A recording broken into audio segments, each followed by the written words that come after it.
Buenas noches. Le invito por favor a que abra su Biblia en Lucas 5:36.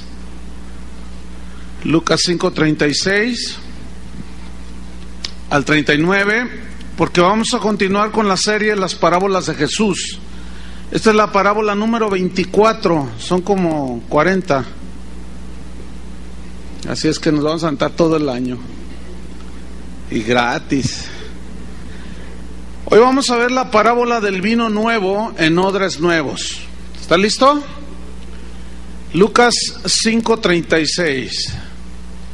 Dice así Jesús: les dijo también una parábola. Nadie corta un pedazo de un vestido nuevo y lo pone en un vestido viejo, pues si lo hace no solamente rompe el nuevo, sino que el remiendo sacado de él no armoniza con el viejo. Y nadie echa vino nuevo en odres viejos. De otra manera, el vino nuevo romperá los odres y se derramará, y los odres se perderán. Mas el vino nuevo en odres nuevos se ha de echar, y lo uno y lo otro se conservan. Y ninguno que beba del añejo quiere luego el nuevo, porque dice: el añejo es mejor. En esta parábola de Jesús, o mejor dicho, esta parábola de Jesús surge a raíz de las críticas que le hacían los fariseos y los escribas a Jesús y a sus discípulos, entre otras cosas porque él había sanado un paralítico, y él les responde haciéndoles ver que sus tradiciones, o sea, no aceptaban que Jesús hiciera eso, y menos que él le haya dicho al paralítico: tus pecados te son perdonados. Para ellos eso era algo inconcebible. Entonces Jesús les responde haciéndoles ver que sus tradiciones, su falta de entendimiento, su religiosidad no les permitía ver lo que Dios estaba haciendo a través de su Hijo, o sea, de él mismo, de Jesús. A menudo esta parábola, fíjense que se interpreta mal, porque supuestamente el vino nuevo, así lo interpretan algunos, significan las nuevas modas de evangelizar. Como por ejemplo, aquí en Guadalajara se dio un caso hace no mucho, de una iglesia por allí, pero aquí en la ciudad, que para atraer a los jóvenes de ahí de su colonia, empezaron a repartir cervezas. Así tú dices: ay, ¿a poco? No. Repartieron cervezas a los muchachos para atraerlos. Entonces no faltó quien los cuestionara: oye, pero ¿cómo tú les das cervezas para atraerlos? Y ellos respondieron: es que tú eres de la vieja guardia. El vino nuevo es para los odres nuevos. ¿Y eso qué? Dice: porque esta es una nueva forma de evangelizar. Entonces tú eres un odre viejo y el vino nuevo no lo puedes tolerar, dicen. No, nada que ver. Otros interpretan esto del vino nuevo en odres nuevos como nuevas revelaciones que Dios da a algunos, sin importar que tales revelaciones no estén de acuerdo con las Escrituras. Por ejemplo, una doctrina que anda muy de moda de que la iglesia debe de conquistar los más altos puestos políticos para desde ahí establecer el reino de Dios. Entonces tú le dices: no, es que eso no es bíblico, es que eso se lo reveló a tal apóstol. Tú dices: no, pero eso no es bíblico. No, es que ese es el vino nuevo para la iglesia de hoy, dicen. Pero vamos a ver el contexto de la parábola y qué es lo que en realidad Jesús está diciendo a través de esta parábola. ¿Les parece? Vamos al versículo 17 de Lucas 5. Lucas 5:17. Y vamos a ver el contexto anterior para entender un poco más el asunto. Dice Lucas 5:17: aconteció un día que él estaba enseñando, o sea, Jesús, y estaban sentados los fariseos y los doctores de la ley, los cuales habían venido de todas las aldeas de Galilea y de Judea y de Jerusalén, y el poder del Señor estaba con él para sanar. 18. Y sucedió que unos hombres traían en un lecho a un hombre que estaba paralítico, Procuraban llevarle dentro y ponerle delante de él, pero no hallando cómo hacerlo a causa de la multitud, subieron encima de la casa y por el tejado lo bajaron con el lecho, poniéndole en medio delante de Jesús. Al ver él la fe de ellos, le dijo: hombre, tus pecados te son perdonados. Entonces los escribas y los fariseos comenzaron a cavilar diciendo: ¿quién es este que habla blasfemias? ¿Quién puede perdonar pecados sino solo Dios? Esa parte ellos lo entendían. Lo que no entendían era que Jesús era Dios. Por eso dijeron: este blasfema. Versículo 22. Entonces Jesús, conociendo el pensamiento de ellos, y aquí Jesús está probando su omnisciencia, que es un atributo que solo Dios tiene. Conociendo los pensamientos de ellos, respondiendo les dijo: ¿qué caviláis en vuestros corazones? ¿Qué es más fácil decir: tus pecados te son perdonados, o decir: levántate y anda? Pues para que sepáis que el Hijo del Hombre tiene potestad en la tierra para perdonar pecados, o sea, como Dios que es, como el Hijo de Dios, la segunda persona de la Trinidad. Dice, dijo al paralítico: a ti te digo, levántate, toma tu lecho y vete a tu casa. Al instante, fíjense, el milagro fue instantáneo. Al instante, levantándose en presencia de ellos y tomando el lecho en el que estaba acostado, se fue a su casa glorificando a Dios. Y todos, sobrecogidos de asombro, glorificaban a Dios y llenos de temor decían: hoy hemos visto maravillas. Pues cómo no, imagínate, al instante un paralítico sana. Pero vamos al versículo 27. Después de estas cosas salió, dice, y vio a un publicano llamado Leví, o sea, Mateo, sentado al banco de los tributos públicos, y le dijo: sígueme. Y dejándolo todo, se levantó y le siguió. Y Leví le hizo un gran banquete en su casa. Pongan mucha atención. Y había mucha compañía de publicanos y de otros que estaban a la mesa con ellos. Y los escribas y los fariseos, o sea, los peores enemigos de Jesús, murmuraban contra los discípulos de Jesús. ¿Qué es lo que decían? Diciendo: ¿por qué coméis y bebéis con publicanos y pecadores? Respondiendo Jesús les dijo: miren, los que están sanos no tienen necesidad de médico, sino los enfermos. No he venido a llamar a justos, sino a pecadores al arrepentimiento. Entonces ellos le dijeron: ¿por qué los discípulos de Juan ayunan muchas veces? Fíjense lo que metieron de argumento, ¿por qué tus discípulos ayunan muchas veces y hacen oraciones? Y asimismo los discípulos de los fariseos. Pero los tuyos, dicen, esos comen y beben. ¿Por qué? Él les dijo, 34, ¿podéis acaso hacer que los que están de bodas ayunen? Lo que pasa es que en aquel tiempo había una costumbre que cuando el novio iba hacia el lugar nupcial, lo acompañaban sus amigos y lo iban bendiciendo, iban contentos porque se iba a formar una nueva familia. Entonces dice: ¿podéis acaso los que están de bodas ayunen? Pues no. A ver, ¿quién para ir a una boda ayuna? Pues es un motivo de alegría, ¿no es cierto? Ir a una boda, acompañar a tu familiar, a tu amigo que se va a casar. No es como para ponerse tristes. Entonces dice: ¿por qué podéis acaso hacer que los que están de bodas ayunen entre tanto que el esposo está con ellos? Pues la lógica es, pues no. Dice: mas vendrán días cuando el esposo les será quitado, entonces en aquellos días ayunarán. El esposo aquí simboliza a él mismo. Y los días en que aquellos ayunarán es cuando Jesús ascendió al cielo y se vino la persecución sobre los cristianos. Ahí sí había que ponerse bien en la sintonía con el Señor y estar sólidamente fuerte en las cosas del Señor y en el Señor. Y aquí es cuando entonces entra el versículo 36 y les da la parábola.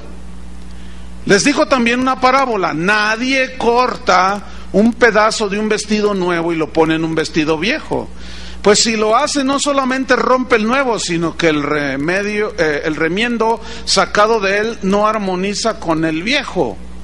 Y nadie echa vino nuevo en odres viejos, de otra manera el vino nuevo romperá los odres por la acción de la fermentación y se derramará. Dice, y los odres se perderán, mas el vino nuevo en odres nuevos se ha de echar, y lo uno y lo otro se conservan. Y ninguno que beba del vino añejo quiere luego el nuevo, porque dice, no, el añejo es mejor.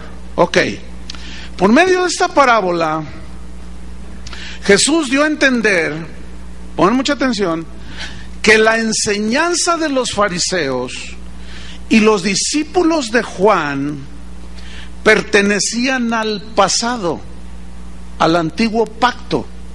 Eran el paño viejo y representaba el Antiguo Testamento, y que él, Jesús, estaba trayendo algo completamente nuevo que no se podía armonizar ni mezclar con lo viejo.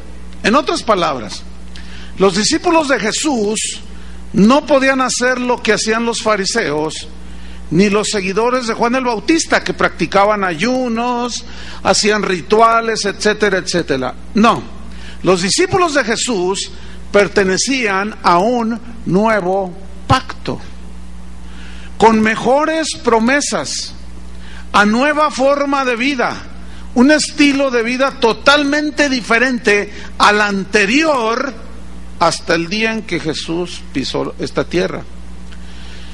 Y si alguien intentaba unir esas dos, digamos, el antiguo pacto con el nuevo pacto en cuanto a prácticas rituales, lo único que iba a suceder era que todo se iba a echar a perder. El vino se derramaría y la tela cosida en otra tela, una tela nueva, cosida en una tela vieja, se rompería.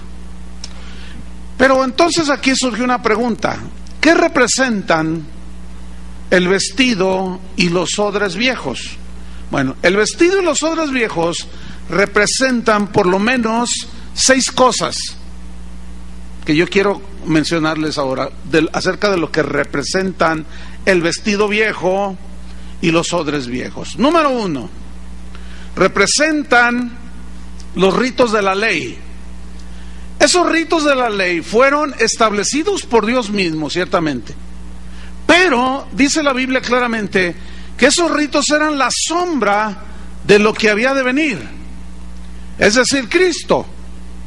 Los ritos fueron dados por Dios, unos rituales como la Pascua, la fiesta de los tabernáculos, todo lo que estaba en el tabernáculo, el candelabro, la fuente, el arca de la alianza, todo apuntaba hacia ¿quién?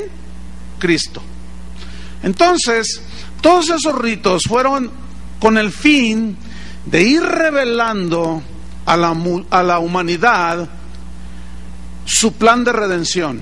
Fue una revelación progresiva, ¿sí? Y todos esos rituales del Antiguo Testamento, repito, apuntaban hacia Jesús. Vamos a Colosenses 2, versículo 13. Colosenses 2, 13. Y vamos a ver cómo, ya el nuevo pacto fue un pacto que anuló los rituales del Antiguo Testamento. Dice Colosenses 2:13: y a vosotros, ¿ya lo tiene? Y a vosotros, estando muertos en pecados y en la incircuncisión de vuestra carne, os dio vida juntamente con él. ¿Qué sucedió? perdonándoos todos los pecados. ¿Cuántos le dan gracias a Dios por eso? Versículo 14, mire, anulando el acta de los decretos que había contra nosotros, es decir, todo aquello que nos era contrario, dice, que nos era contraria, esa acta que nos era contraria, quitándola de en medio y clavándola en la cruz. La palabra anular significa que la sentencia que había sobre nosotros quedó borrada, sin vigencia, porque el castigo de nuestra paz fue sobre de él. Entonces, en vista de que él anuló el acta de todas las consecuencias del pecado que nosotros deberíamos de llevar, él las clavó en la cruz, versículo 15, y despojando a los principados y a las potestades, los exhibió públicamente, triunfando sobre ellos en la cruz. Fíjese el versículo 16, ponga mucha atención. Por tanto, esa frase es muy importante aquí. Por tanto, significa en vista de o a consecuencia de lo que Jesús hizo en la cruz. Ya, escúcheme bien, la vida cristiana o la vida con Dios ya no consistirá en sombras ni en rituales. Por tanto, nadie, dice, nadie los juzgue, significa nadie los condene en cuanto a cosas de comida. ¿Se acuerda que la ley decía muchas cosas de comida? O en bebida. No, ya nadie los debe de juzgar.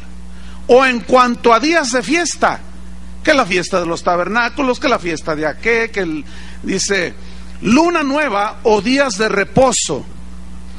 Todas estas serán prácticas rituales que apuntaban, simbolizando que Cristo al venir, ya todo eso iba a quedar anulado. ¿Lo está entendiendo? Ahora, dice el versículo 17, todo lo cual, o sea, las cosas de la comida, de la bebida, los días de fiesta, que si la Navidad sí, que si es pagana, que si no, entonces, todas esas cosas que todavía muchos no logran entender. Es decir, si algunos lo celebran está bien, y si otros no lo quieren hacer, pues está bien. De eso no se trata el cristianismo. Entonces dice, todo lo cual, o sea, todo eso, ¿es qué dice el versículo 17? Los que están arriba, ¿me oyen? ¿Es qué? Sombra de lo que ha de venir. ¿Qué es una sombra? No es la realidad, es un reflejo. Pero mira lo que dice, pero el cuerpo es de Cristo. Esa frase, el cuerpo es de Cristo, significa que Cristo era el que proyectaba esa sombra, pero que todavía no venía Cristo a la tierra. Nada más era la sombra. Todos esos rituales que apuntaban hacia Cristo. En Hebreos 8, versículo 1, nos sigue diciendo de esta sombra. Dice así, ahora bien, Hebreos 8:1, ahora bien, el punto principal de lo que venimos, me espero un segundo, Hebreos 8, versículo 1, cuando lo tengan digan ya, los que están dormidos digan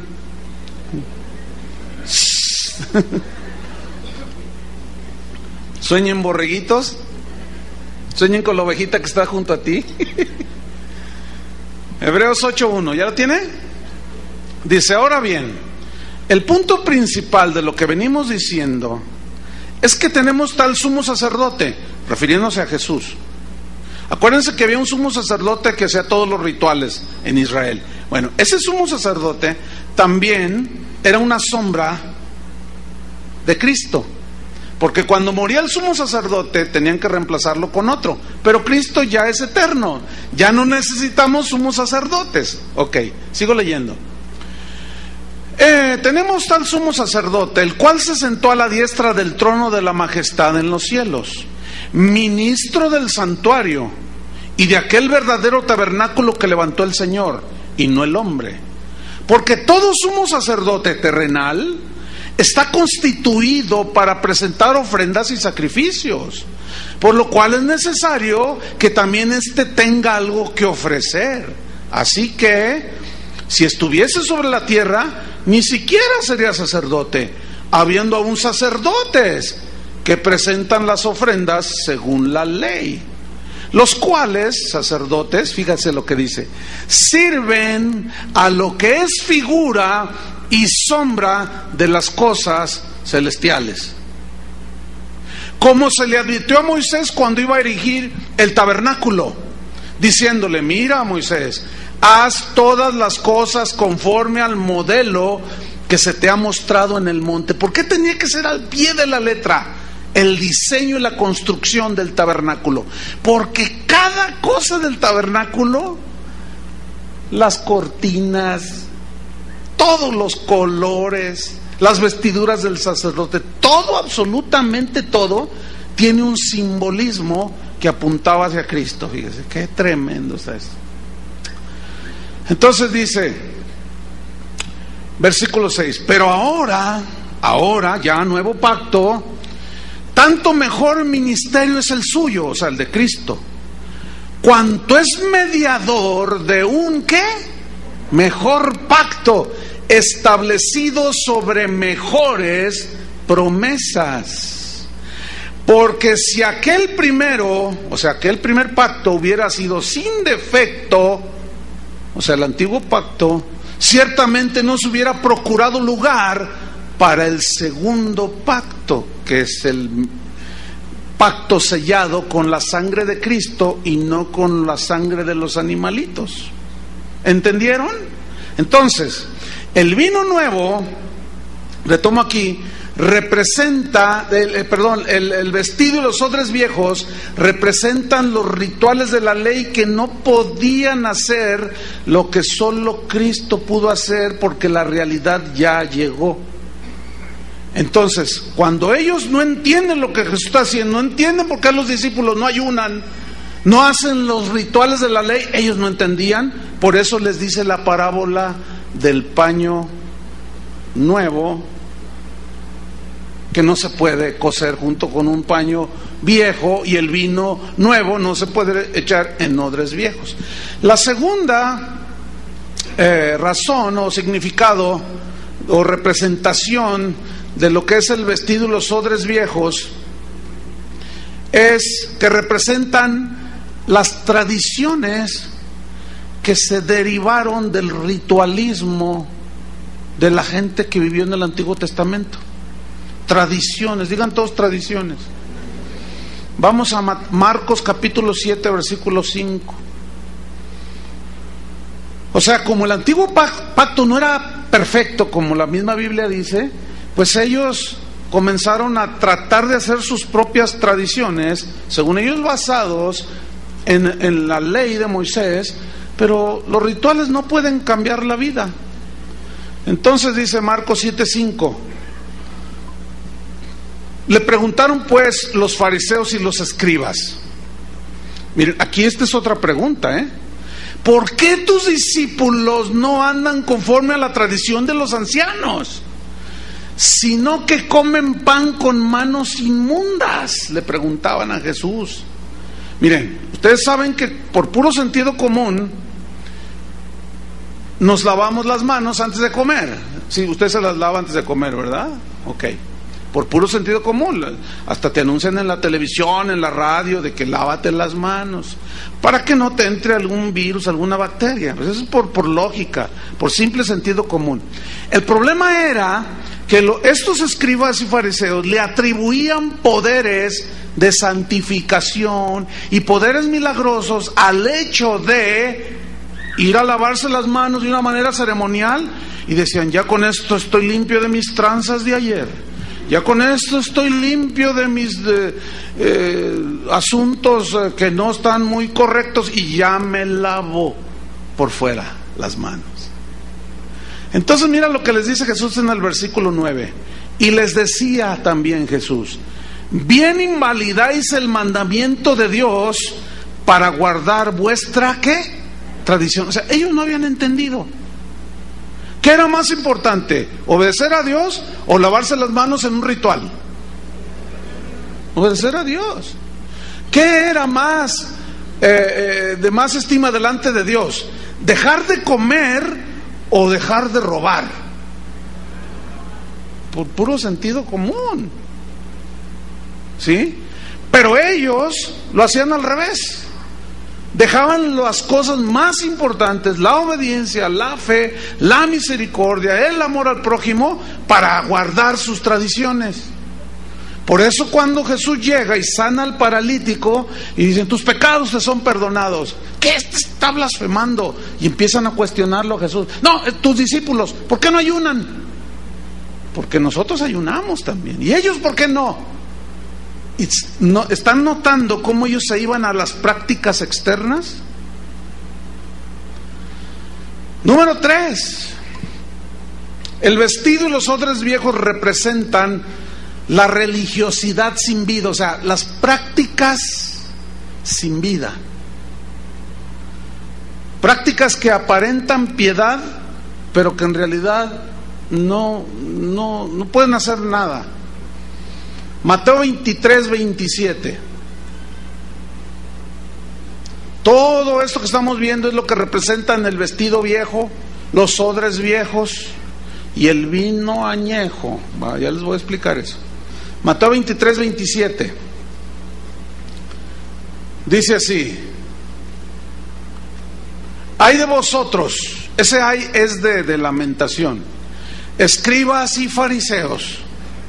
Dice una versión, ustedes son hipócritas, les dice, porque sois semejantes a sepulcros blanqueados, que por fuera a la verdad se muestran hermosos, mas por dentro están llenos de huesos, de muertos y de toda inmundicia.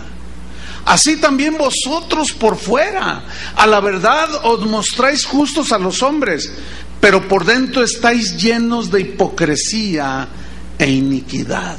¿Notan el énfasis de Jesús en lo interno, en el corazón? ¿Lo notan? ¿Notan el énfasis de la gente religiosa como estos hombres en lo externo? ¿Lo notan? ¿Cuál es el énfasis de Dios entonces? ¿Lo externo o lo interno? Lo interno, porque para que haya cosas agradables a Dios de manera externa, tiene que ser cambiado, ¿qué? Lo interno. Ese es el énfasis del Evangelio de Jesucristo. Jesús dijo, oísteis que fue dicho a los antiguos, no cometerás adulterio, pero yo os digo, dice, cualquiera que mira a una mujer para codiciarla, ya adulteró con ella en su corazón. O sea, él iba al mero corazón, él iba al meollo del asunto. Y así todo el Evangelio. El Evangelio es para darnos una nueva naturaleza. Entonces Jesús muestra pues por medio de esa parábola que el vestido y los odres viejos representaban todas esas cosas. Número 4, el vestido viejo y los odres viejos representan también los mandamientos de hombres. ¿En qué sentido? Vamos a leerlo en Marcos 7, versículo 6. Representan los mandamientos de los hombres, o sea, las cosas que se nos ocurren a cualquiera de nosotros, que inventamos de nuestra propia iniciativa, pensando que lo que inventamos, algo que nos sacamos de la manga, es algo que le agrada a Dios. ¿Sí? Esos son los mandamientos de los hombres. Es decir, cosas que se cree que vienen de Dios, pero a la hora que buscas el sustento bíblico, si fue Dios el que ordenó eso, no lo encuentras. Entonces eso se llama mandamiento de hombres. ¿Lo entendieron? Vamos a leer Marcos 7:6. Respondiendo les dijo, hipócritas. De ahí no los bajaba el Señor. Dice, bien profetizó de vosotros Isaías, como está escrito, este pueblo, noten, de labios me honra. ¿Qué significa de labios me honra? De una manera externa nada más. Como decimos en México, de dientes para afuera. Pero acá dentro del corazón hay otra cosa. Dice, de labios me honra, mas su corazón está, ¿cómo? Lejos de mí. Esa es una frase muy fuerte. O sea, fíjate, tú puedes estar cantando alabanzas al Señor, pero tu corazón está lejos de Dios. ¿Será posible eso? Válgame Dios que sí será posible. Ahí está. Jesús les está recriminando precisamente eso. Ustedes, les dice, son hipócritas, piensan que por lavarse las manos, por comer el pan de esta manera, por no comer estos alimentos, por hacer aquello, ponerte tal vestido, ponerte tu gorro acá, quitarte esto no sé cuánto, guardar un sábado, el domingo no, guardar la fiesta tal. Ustedes piensan que con eso me tienen contento. Pues están muy equivocados. En otras palabras le está diciendo eso. Eso es lo que ustedes creen que a mí me agrada, pero no. Seguimos leyendo. Versículo 7. Mira esto, pues en vano me honran. ¿Qué significa en vano? Inútilmente. No tiene sentido lo que nosotros hacemos si es de labios para afuera. No tiene sentido. No tiene sentido que usted venga a este lugar un jueves y diga, pues es que tengo que ir. ¿Tiene que? ¿Tiene que qué? ¿Que venir? Oiga, no. No tiene ningún sentido que usted diga, ay, tengo que dar mi ofrenda. ¿Tiene que dar? ¿Cómo que tiene que dar? ¿Qué no dice la Biblia que Dios ama al dador? Ese es el vino nuevo. Ese es el vino nuevo. Dios ama al que da con alegría, no al que tiene que darlo. Porque si no doy, luego me va mal. Eso es brujería. Eso es superstición. No, el cristiano da no para ganarse el favor de Dios, sino da como una muestra de gratitud y de que cree que el evangelio es poder para salvar y que por medio de lo que damos se extiende el evangelio. Hay veces que yo he tenido que hacer viajes para predicar a lugares que son lejanos y a veces no he podido hacerlos porque no hay recursos. Y bueno, de esto hablamos hace 8 días, ¿no? Tocamos este punto. Entonces, no puedo repetir ya el principio.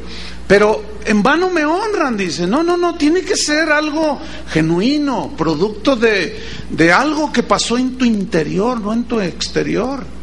Dice, en vano me honran enseñando, fíjate el versículo 7 ahí, pon tus ojos, enseñando como doctrinas, o sea, como si fuera doctrina de Dios, enseñanza de Dios, mandamientos de hombres. Ay, yo tengo tanto temor de esto, como usted no se imagina, que de pronto nos podamos ver envueltos en estar enseñando algo que Dios nunca dijo. Eso cae en mandamientos de hombres. Y los mandamientos de hombres que la gente practica no tienen poder alguno para hacer absolutamente nada en cuanto a tu vida santificada, en cuanto a agradar a Dios. Por eso dice que es en vano. Entonces les dice, ustedes enseñan como doctrinas mandamientos de hombres, versículo 8, porque dejando el mandamiento de Dios, o sea, haciéndolo a un lado, se aferran a la tradición de los hombres. Los lavamientos de los jarros, ese era otro asunto, y de los vasos de beber, y hacéis otras muchas cosas semejantes.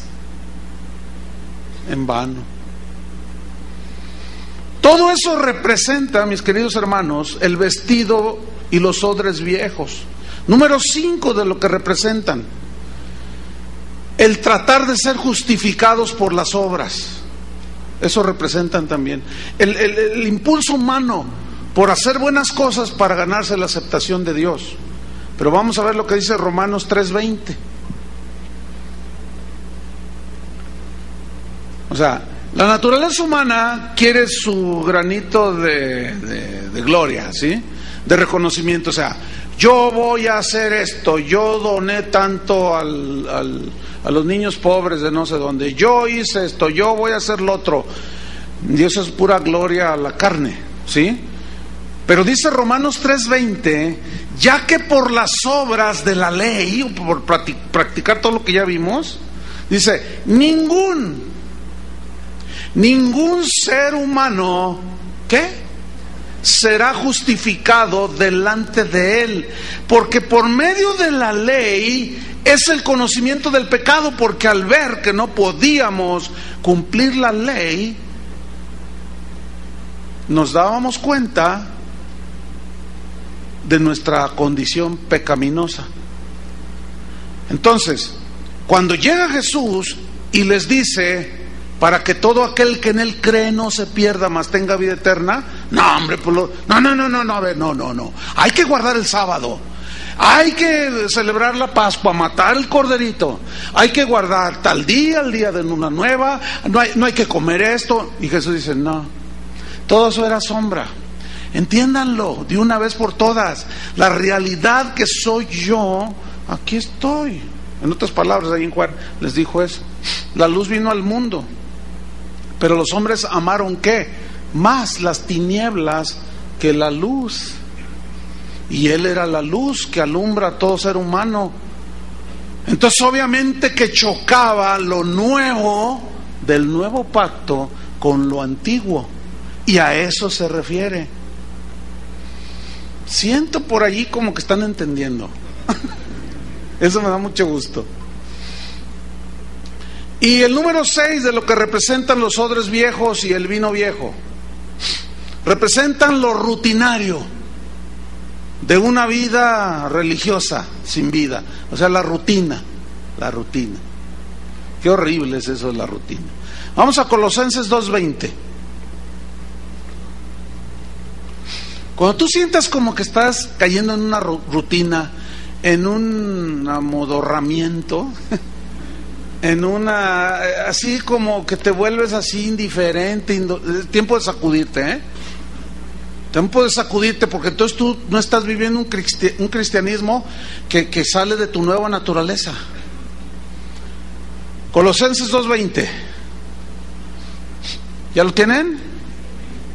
Vamos a leer, dice: pues si habéis muerto con Cristo en cuanto a los rudimentos del mundo, o las cosas que ustedes antes creían que los acercaban a Dios. Hay un reclamo de Pablo a los colosenses aquí, Dice, si ustedes ya murieron en cuanto a todas esas cosas, ¿por qué? Dice, ¿por qué como si vivieseis en el mundo os volvéis a someter a preceptos tales como no manejes esto, no gustes aquello, no toques aquello, en conformidad a mandamientos y doctrinas de hombres? Pongan atención, cosas que todas se destruyen con el uso. Versículo 23. Tales cosas, o sea, eso de no comas esto, no te contamines con esto, no hagas el otro, repósate el sábado. Dice, tales cosas tienden a la verdad, cierta reputación de sabiduría en culto, ¿qué? Voluntario, o sea, que tú lo quieres hacer. A veces me preguntan, oiga pastor, ¿cuál es la manera bíblica de ayunar? Y mi respuesta, se les voy a decir lo que les respondo, y yo sé que va a sorprender a algunos, pero ayunar en la Biblia nunca ha sido un mandamiento. No hay un mandamiento que diga debéis ayunar. Jesús dijo, cuando ayunéis. O sea, es una práctica no para ganarse el favor de Dios. ¿Cuántos de nosotros o cuántos cristianos hacen esto? Híjole, yo quiero ver si salgo en las listas de la UDG, voy a ayunar. Mire cómo suena eso, O sea, voy a dejar de comer para salir en la lista de la UDG. ¿De dónde sacaron eso? De su mente religiosa. Voy a ayunar para que me den ese trabajo que tanto quiero. Hermano, ¿sabe?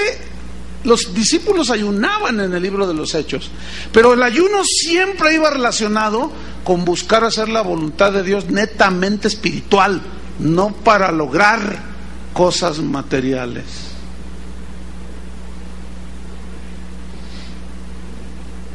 Porque si no, estamos en lo mismo. Otra que hacen es respecto a la cena del Señor. A nosotros nos dicen, no, ellos no son cristianos porque no celebran la cena del Señor. Espérame, ponga atención. Jesús dijo, y Pablo lo ratifica en el Nuevo Testamento. Pablo dice, yo recibí de Jesús lo que también les enseñé, que la noche que el Señor tomó pan, dijo, así es que todas las veces que comiereis este pan y bebiereis esta copa, la muerte del Señor anunciáis.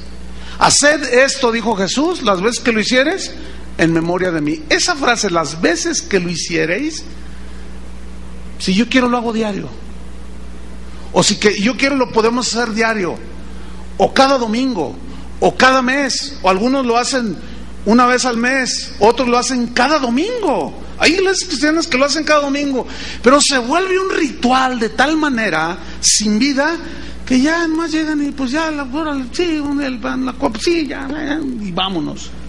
¿Sabe una cosa, hermano? De eso no se trata el cristianismo. Si no volvemos a tratar de imputarle a los rituales cosas, el mero rito de recordar por medio del símbolo del pan y del vino, y de recordar a Jesús, el mero rito no produce absolutamente nada.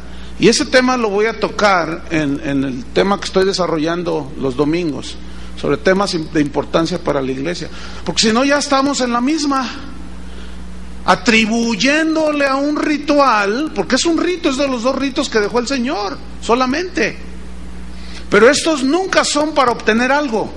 Los dos fueron, uno fue el bautismo y otro fue la cena del Señor. El bautismo es para hacer una proclamación pública de que somos de Cristo y que dejamos nuestra vida pasada, etcétera, etcétera. Y la cena del Señor es para recordar lo que Él hizo en la cruz por nosotros, pero nunca es para obtener algo.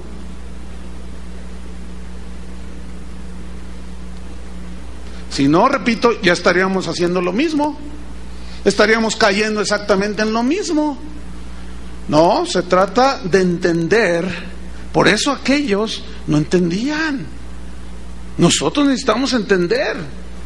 Por eso Jesús les dice esta parábola. Ahora, ¿qué representa entonces el vestido nuevo y el vino nuevo?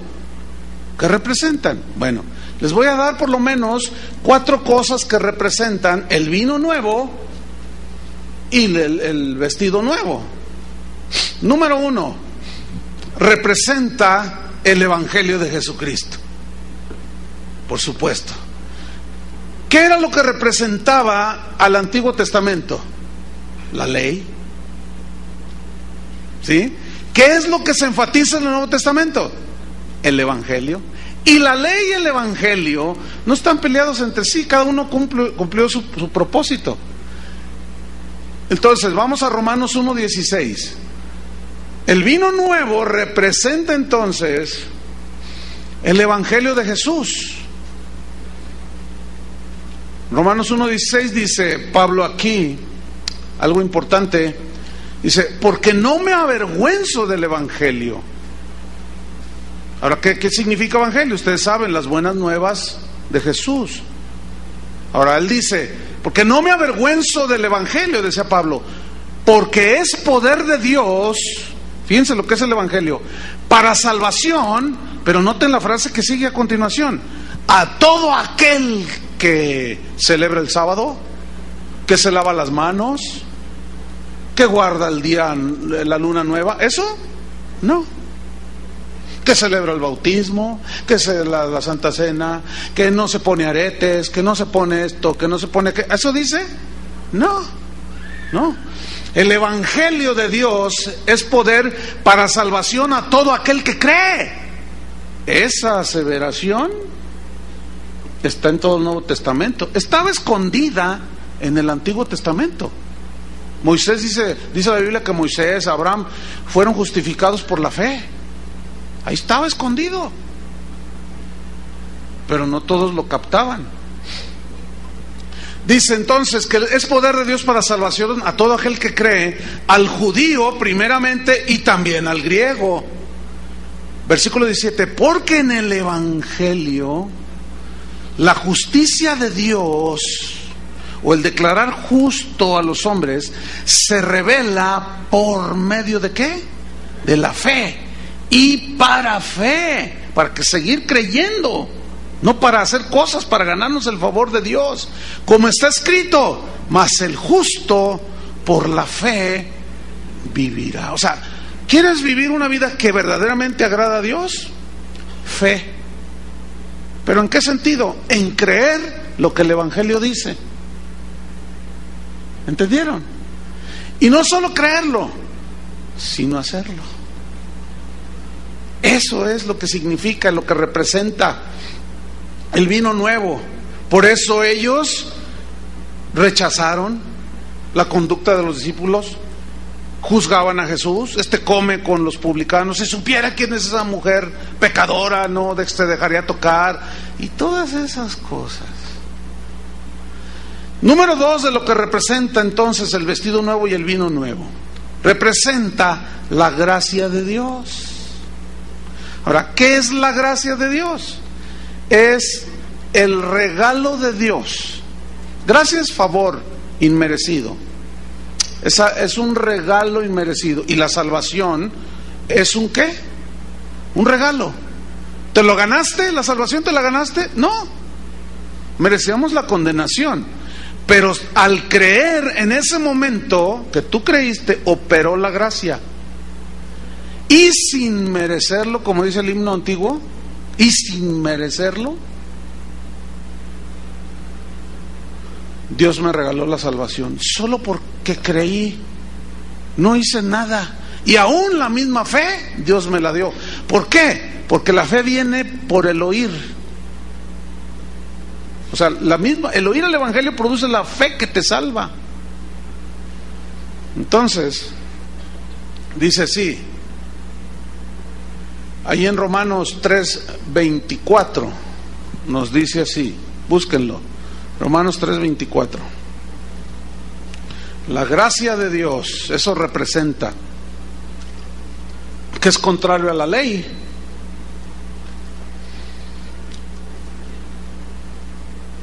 Entonces están viendo cómo no representa nada de eso de que las nuevas formas de evangelizar y quién sabe cuánto rollo inventan, para nada. Romanos 3:24, ¿ya lo tiene? Vamos a leer, dice, siendo justificados, o sea, declarados justos, gratuitamente, gratis, por su gracia, mediante la redención o el pago que Jesús hizo, que esa redención es en Cristo Jesús. Versículo 25, a quien Dios puso como propiciación por medio de la fe, ¿en qué? En su sangre, que es la única que nos podía borrar los pecados, porque es una sangre pura, limpia. Hablé de eso el domingo. Para manifestar su justicia a causa de haber pasado por alto en su paciencia los pecados pasados. Eso representa, hermanos, el vestido nuevo y el vino nuevo, la gracia de Dios. Entonces es obvio que no puedes mezclar, porque el vino se pierde y el vestido se rompe. No, el pacto antiguo quedó ya sin vigencia. Vivimos en el nuevo pacto, sellado con la sangre del Cordero.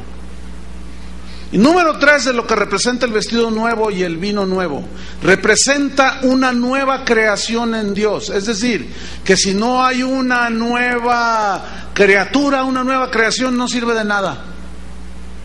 Gálatas 6:15 y 16. Representa una nueva creación en Cristo.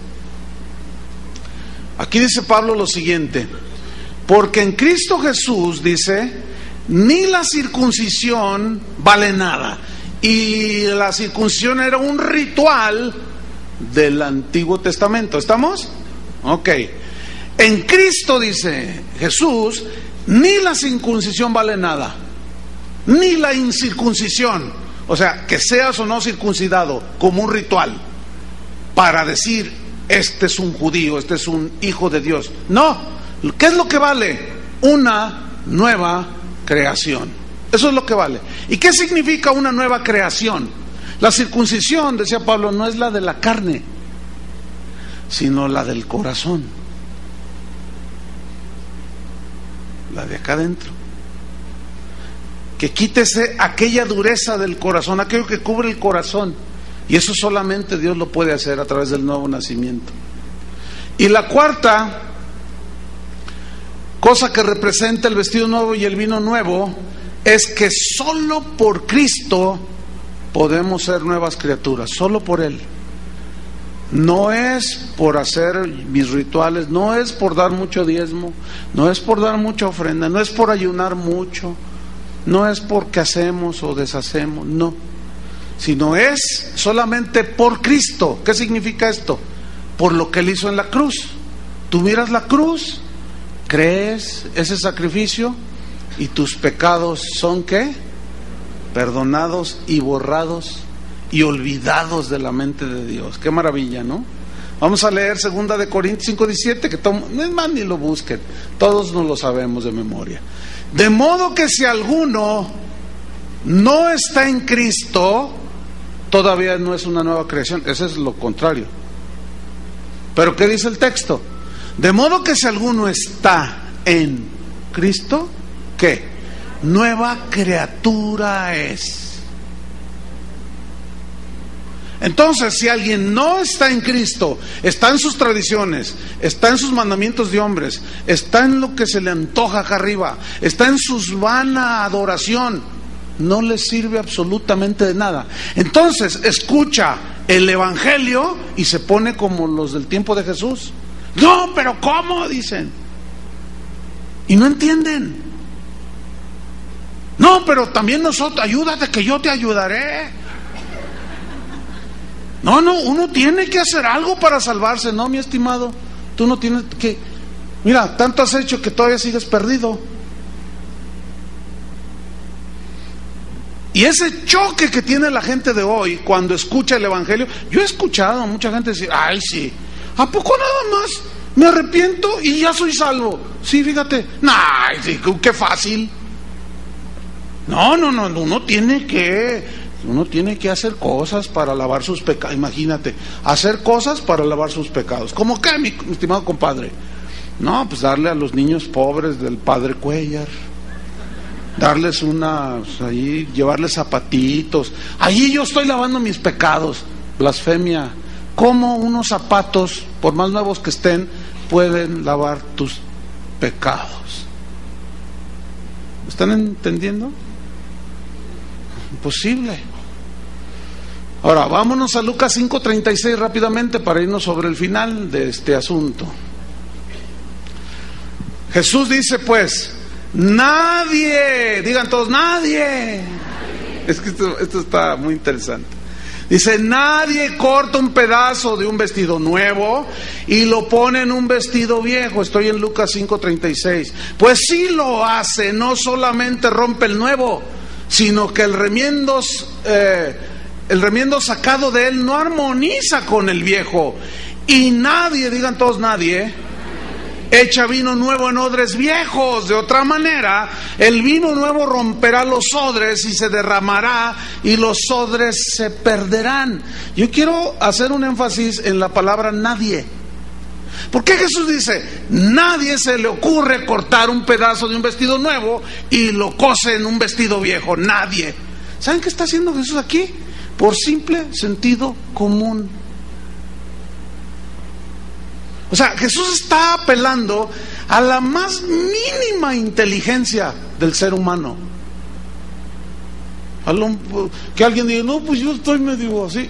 O sea, aunque estés medio así, aún así lo puedes entender, mi estimado. Aunque estés así. Nadie dice, a nadie se le ocurre. Señoras, ustedes que cosen la ropa, ¿se les ocurrirían en un vestido nuevo añadirle un pedazo de tela vieja. ¿Verdad que nadie, ninguna, de plano tenía que ser marciana la señora para hacer algo así, ¿no? O sea, necesitaría de plano estar, yo pienso que está endemoniada, para comprar un vestido de 3,000 pesos y cortarle allí una bastilla más larga y agarrar un pedazo de vestido viejo. Nadie, Jesús dice, nadie se le ocurre hacer esas cosas. Sentido común. A propósito, mire, déjeme leerle un escrito que alguien me mandó por ahí, que yo a veces los comparto a los estudiantes. Se llama "Ha fallecido el sentido común". Se lo voy a leer, ponga atención. Dice: hoy lloramos la muerte de un querido amigo, se llamaba sentido común, que ha estado entre nosotros durante muchos años.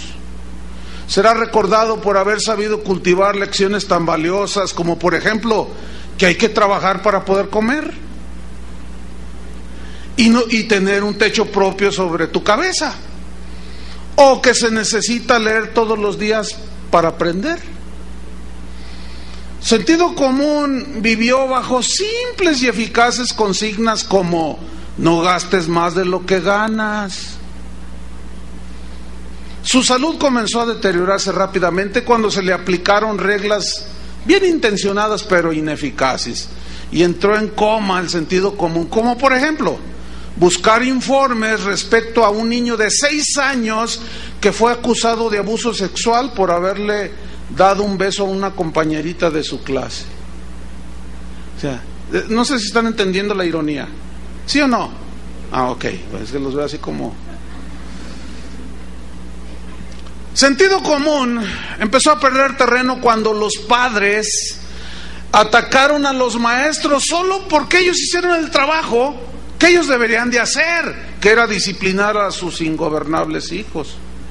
Declinó aún más y más cuando las escuelas debieron requerir un permiso de que los padres, un permiso de los padres para prohibir la comida chatarra, o para ver si les podían dar una aspirina cuando les doliera la cabeza a sus niños.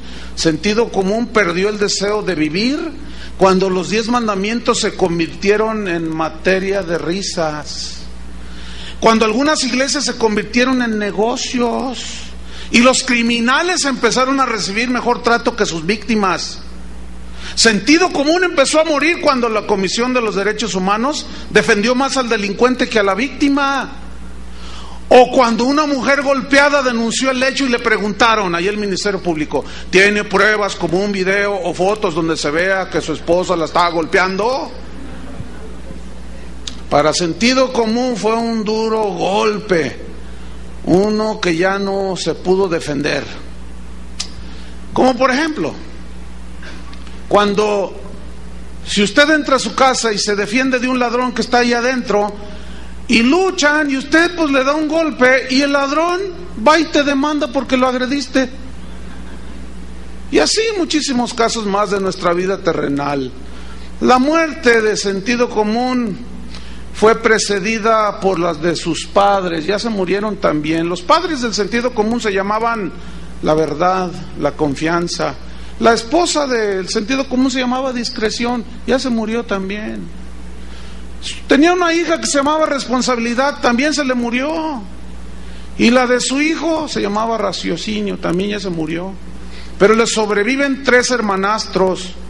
Uno se llama conozco mis derechos, otro se llama aquel tiene la culpa, y el tercero se llama yo soy víctima de la sociedad.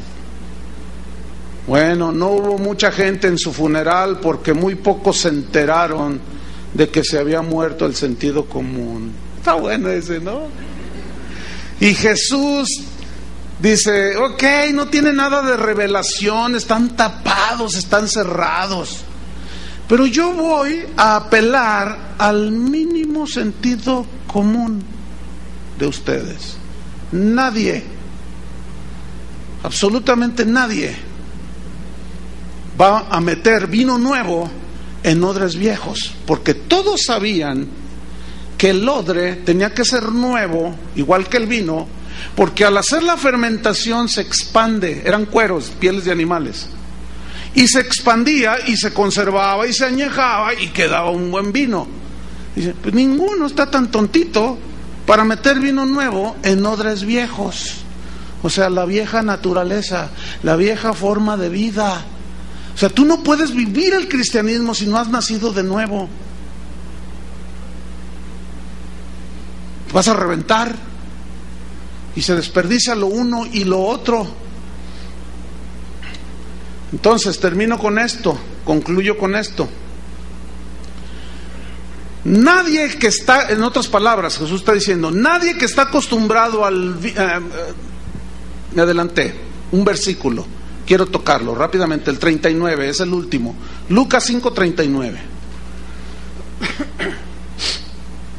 Porque en el 38 dice, mas el vino nuevo en odres nuevos se ha de echar, y lo uno y lo otro se conservan. Pero luego el 39 parece como sacado así de...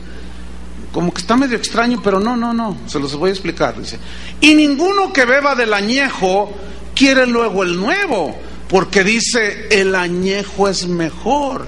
¿Qué significa eso? Significa que nadie que está acostumbrado al vino añejo, o sea, las tradiciones, las doctrinas de hombres, el legalismo, los rituales, ganarse la salvación por hacer buenas obras, etcétera, etcétera, nadie así, que está acostumbrado como los fariseos, querrá beber del vino nuevo, o sea, del evangelio de Jesús. Como la gracia que nos salva, no lo quieren beber, la necesidad de nacer de nuevo, no quieren eso, vivir una vida de santidad interna y externa, y no solamente externa, no van a querer. Todos dicen, no, espérame, lo añejo es mejor. Qué difícil, ¿no? Claro, los que saben de vino dicen, no, a mí no me des vino, no, a mí dame, esta es una cosecha del 1820 y tanto, esta botellita vale $2,000, esto es un vino, pues no me vengas con que vino de California, México, que apenas fue envasado hace, no, o sea, el que conoce de vinos dice, yo quiero el vino añejo, porque ya saben, para ellos es lo mejor. ¿Qué significa? Espiritualmente, que la gente se acostumbró tanto a los rituales, tanto a las tradiciones, tanto al hacer cosas, que cuando les das el vino nuevo dicen, no, el añejo es mejor, y me quedo con mi vino nuevo, añejo, no quiero el nuevo. Conclusión, así rápidamente, tela vieja, odres viejos, vino añejo, significan ritos de la ley, tradiciones, ritualismo, religiosidad, mandamientos de hombres, justificación por obras, rutina, ritualismo, etcétera. Tela nueva, odres nuevos, vino nuevo, representan el evangelio de Cristo, la salvación por fe, la gracia de Dios a través de Cristo. Todo esto invalidó ese ritualismo. Todo esto es por obra de Dios, es decir, por gracia, una nueva creación en Cristo. Es necesario nacer de nuevo, porque solo Cristo nos puede hacer nuevas criaturas. El vino nuevo es el nuevo pacto sellado con la sangre del Cordero, que en síntesis es el mensaje del Evangelio. Cristo murió por tus pecados. Eso es lo que significa la parábola, hermanos. Cuando alguien te diga, no, que tengo una nueva revelación, oye, pero no está en la Biblia, no, es que este es vino nuevo, no inventes, dile, no inventes, eso no se refiere. Oremos y demos gracias al Señor, que nos dé esa gracia para poder ser odres nuevos y que Él deposite el vino nuevo. Señor, te damos las gracias por tu palabra, que siempre es tan fresca, actual, que siempre nos hablas, nos confrontas, nos guías, nos reprendes, nos enseñas, nos consuelas. Gracias por tu bendita palabra, Señor. Gracias porque hemos entendido que ser cristiano no son rituales, no son tradiciones, No son compromisos religiosos, ni mucho menos. Es una vida consagrada, entregada, de obediencia, una vida que glorifica a Dios, una vida donde el cristiano, el justificado por la fe, por gracia, da fruto para Dios. Es una vida donde el Padre, por el Espíritu Santo, va formando la vida de Cristo, el carácter de Cristo en cada uno de nosotros. Dale gracias al Señor. Dile: Señor, gracias por tu palabra, gracias por el vino nuevo. Si tú eres un odre viejo, por eso no puedes recibir el Evangelio. Pero el arrepentimiento te hace esa nueva creación. Entonces tú